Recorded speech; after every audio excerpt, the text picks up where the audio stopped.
Hello students, कैसे हैं आप लोग। आई होप आप सभी अच्छे होंगे। आपका स्वागत है मेरे चैनल न्यू एनसीईआरटी सॉल्यूशंस में। आज का चैप्टर है विविधता में एकता या एक में अनेक, अध्याय 8। चैप्टर 7 और 9 की क्वेश्चन आंसर मैं पहले ही अपलोड कर चुकी हूँ। आप मेरी प्लेलिस्ट में जाकर उन्हें देख सकते हैं। इस चैप्टर में मैंने पहले अभ्यास प्रश्न रखे हैं, फिर अतिरिक्त प्रश्न उत्तर। अगर आप अभ्यास प्रश्न नहीं करना चाहते तो अतिरिक्त प्रश्न उत्तर भी कर सकते हैं। तो चलिए शुरू करते हैं। पहला प्रश्न है, पाठ के आरंभ में दिए गए दो उदाहरणों पर कक्षा में चर्चा कीजिए। उत्तर है, हे ईश्वर, मेरी यह प्रार्थना स्वीकार करें कि मैं अनेकता में एकता के स्पर्श का आनंद कभी न गंवा सकूं। रविन्द्रनाथ टैगोर। का अर्थ है, जिस प्रकार भारत में अलग अलग भाषा, धर्म, जाति, संस्कृति, आचार विचार को मानने वाले लोग अलग अलग होते हुए भी सभी भारतीय एकता को प्रदर्शित करते हैं, और मैं इस आनंद को कभी भी छोड़ना नहीं चाहता। इस देश में इन सब के साथ रहना चाहता हूँ और इन्हें ऐसे ही देखना चाहता हूँ। ये उदाहरण आपके पाठ के पहले ही पेज में दिए हुए हैं। हालांकि इनको उतारने की या लिखने की जरूरत नहीं थी, लेकिन आपको समझाने के लिए इसे लिखा गया है। दूसरा उदाहरण है, विविधता में एकता का सिद्धांत सदैव से भारत के लिए स्वाभाविक रहा है और यह उसकी प्रकृति एवं अस्तित्व के लिए आवश्यक है। एक में अनेक का यह भाव भारत को उसके स्वभाव या स्वधर्म की सुनिश्चित नींव पर स्थापित करेगा। श्री अरविंद द्वारा ये कहा गया उदाहरण है। इसका अर्थ है, भारत हमेशा विविधता में एकता को दर्शाता रहा है और यही उसका सिद्धांत रहा है और यह उसके अस्तित्व के लिए भी आवश्यक है। एकता में अनेकता भारत में साफ देखने को मिलती है। यहाँ धर्म, जाति, स्थान, वेशभूषा, संस्कृतियों, त्योहार सब में विविधता दिखाई देती है। फिर भी इन विविधताओं की वजह से ही यह और भी सुंदर और स्थायी दिखाई देता है। अगला प्रश्न है, राष्ट्रगान को पढ़िए। इसमें आप विविधता एवं एकता को कहाँ कहाँ देखते हैं, इस पर 2 अथवा 3 अनुच्छेद लिखिए। उत्तर है, तो राष्ट्रगान की जो लाइनें हैं उनमें से कुछ शब्द हमने लिए हैं, जैसे जन गण मन शब्द। भारत में रहने वाले सभी लोगों के मन के शासक अधिनायक की जय हो, जो भारत के भाग्य विधाता है। यह शब्द भारत के लोगों की एकता को प्रदर्शित करता है। पंजाब, सिंध, गुजरात, मराठा, यह भारत के अलग अलग क्षेत्रों का उल्लेख करता है जिनसे भारत मिलकर बना है। यह भारत की भौगोलिक एकता को भी प्रदर्शित करता है। विंध्य, हिमाचल, यमुना, गंगा, विभिन्न नदियां जो अलग अलग क्षेत्रों में बहती हैं, यह भारत की प्राकृतिक सुंदरता और विविधता को भी दर्शाती है। अगला प्रश्न है, पंचतंत्र की कुछ कहानियां चुनिए और चर्चा कीजिए कि उनके संदेश किस प्रकार आज भी प्रासंगिक है। क्या आप अपने क्षेत्र से संबंधित कोई अन्य कहानियां भी जानते हैं? उत्तर है, शेर और चूहे की कहानी, जो दयालुता के महत्व को दर्शाती है। कछुआ और खरगोश की कहानी, जो सिखाती है कि धीरे धीरे और लगातार प्रयास करने वाला व्यक्ति ही जीतता है। पंचतंत्र की कहानी हमें नेतृत्व, बुद्धिमानी, मित्रता, सत्यनिष्ठा जैसे गुणों का ज्ञान देती है, जो आज भी उतने ही महत्वपूर्ण मूल्य हैं। हाँ, मैं महारानी लक्ष्मीबाई की कहानी को जानता हूँ, जो एक बुद्धिमान, शक्तिशाली, दयालु और अपने देश के प्रति प्रेम करने वाली तथा बलिदान देने वाली महिला थी। अगला प्रश्न है, क्या आपने किसी प्राचीन कहानी को कला के माध्यम से दर्शाते या चित्रित होते हुए देखा है? यह एक मूर्तिकला, चित्रकला, नृत्य प्रस्तुति या कोई चलचित्र भी हो सकता है।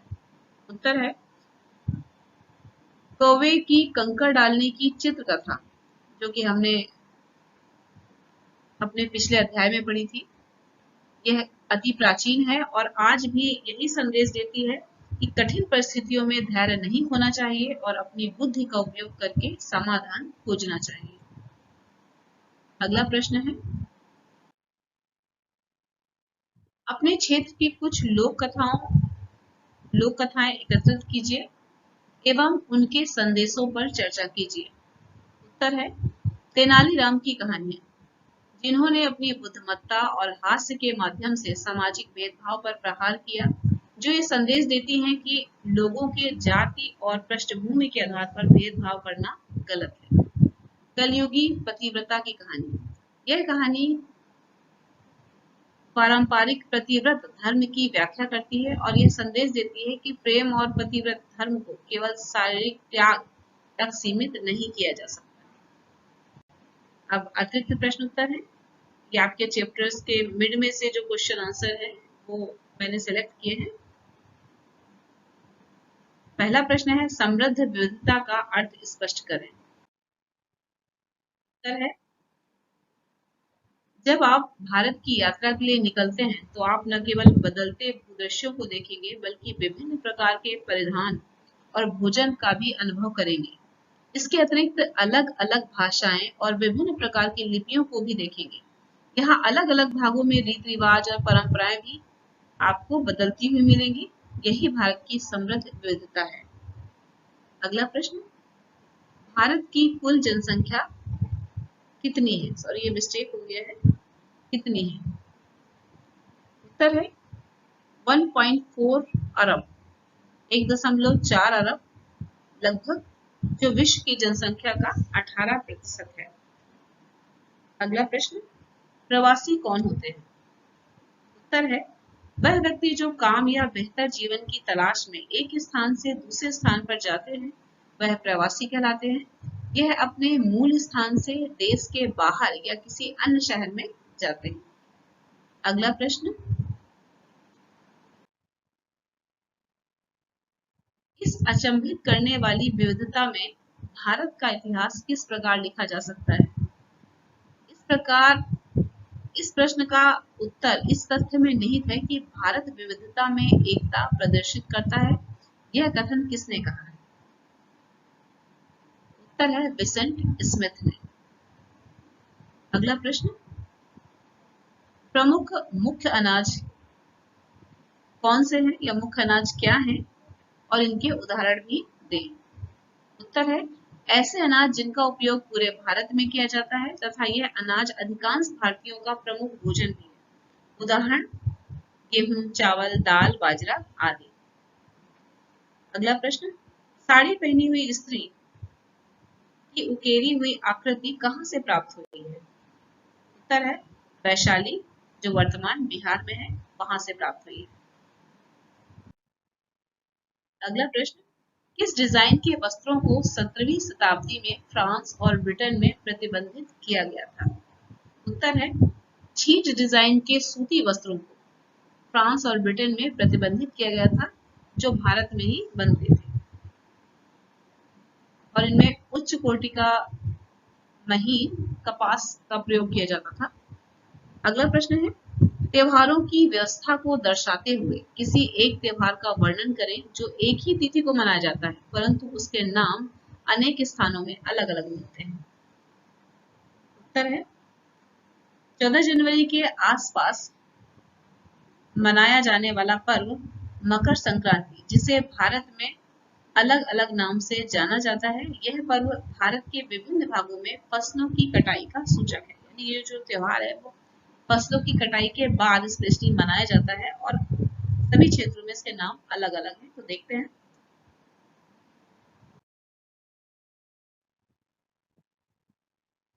उदाहरण है शिशुर संक्रांति, इसको जम्मू कश्मीर में शिशुर संक्रांति के नाम से जानते हैं। खिचड़ी उत्तर प्रदेश बिहार में से खिचड़ी के नाम से जानते हैं। मकर संक्रांति उड़ीसा और महाराष्ट्र में से मकर संक्रांति के नाम से जाना जाता है। आंध्र प्रदेश में से पेडुडा पांडुंगा इस नाम से जाना जाता है। तमिलनाडु में इसे पोंगल के नाम से जाना जाता है और गुजरात में इसे उत्तरायण के नाम से जाना जाता है। असम में इसे माघ बिहू या बिहू के नाम से जाना जाता है। अगला प्रश्न है, भारत के 2 प्रभावशाली महाकाव्य कौन से हैं?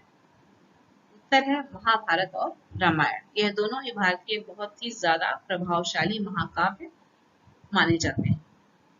अगला प्रश्न है पंचतंत्र के विषय में बताइए। आचार्य विष्णु शर्मा द्वारा लिखित, जो संस्कृत में लिखा गया है, और इसकी कहानी में मुख्य पात्रों के रूप में पशुओं का प्रयोग किया गया है, और ये काफी मनोरंजक कथाएं हैं, और इन्हीं कथाओं का जो संग्रह है वो पंचतंत्र है। विश्व भर में 50 से अधिक भाषाओं में इसे अनुवादित किया गया है, अलग अलग भाषाओं में इसे लिखा गया है। अगला प्रश्न, विविधता में एकता के अर्थ को समझाइए। विविधता में एकता का अर्थ है भारत जैसे विशाल देश में भाषा, धर्म, जाति, रहन सहन, पहनावा, रीति रिवाज, परंपराएं, साहित्य आदि में अलग अलग स्थानों पर विविधता देखने को मिलती है।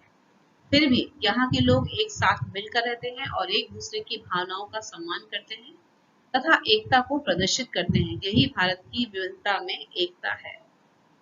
अगला प्रश्न है, भारत के लिए विविधता में एकता क्यों महत्वपूर्ण है? उत्तर है, यह भारत को एक मजबूत और शक्तिशाली देश बनाता है, जहां सभी जाति, धर्म, भाषा, परंपराओं, रीति रिवाज को मानने वाले लोग मिलजुल कर एक साथ रहते हैं। अगला प्रश्न है, साड़ी का उदाहरण एकता और विविधता को कैसे प्रतिबिंबित करता है, व्याख्या कीजिए। उत्तर, साड़ी जो एक भारतीय परिधान है और महिलाओं द्वारा प्रयोग किया जाता है, यह विभिन्न धागों से बना एक लंबा परिधान होता है। इसका प्रयोग उत्तर भारत से लेकर दक्षिण भारत तक में किया जाता है, जो भारत की एक पहचान को दर्शाती है। परंतु अलग अलग क्षेत्र में इसके पहनने और बांधने के तरीके और यहाँ तक कि बनाने के तरीके भी अलग अलग हैं, जो इसकी विविधता को दर्शाती है। अगला प्रश्न है, अक्टूबर नवंबर माह में भारत के कई प्रमुख त्योहार मनाए जाते हैं। भारत में कई प्रमुख त्योहार मनाए जाते हैं। उनमें से कुछ प्रमुख त्योहारों एवं देश के विभिन्न भागों में उन्हें जिन नामों से पुकारा जाता है उनकी सूची बनाइए। उत्तर है, अक्टूबर नवंबर माह में मनाए जाने वाले कुछ प्रमुख त्योहार नवरात्रि, दिवाली, दशहरा और छठ पूजा है। हालांकि छठ पूजा थोड़ा पहले मनाया जाता है। उत्तर है, नवरात्रि को दुर्गा पूजा के नाम से जाना जाता है पश्चिम बंगाल में और पूरे भारत में। दिवाली को तिहार के नाम से जाना जाता है सिक्किम और असम में। दशहरे को मैसूर दशहरे के नाम से जाना जाता है कर्नाटक में, और छठ पूजा को सूर्य षष्ठी कहा जाता है झारखंड में। अगर आपको हमारी वीडियो अच्छी लगे तो लाइक जरूर कीजिएगा और सब्सक्राइब कर लीजिएगा चैनल, ताकि हमें मोटिवेशन मिल सके और हम आपके लिए ऐसी वीडियो बनाते रहें।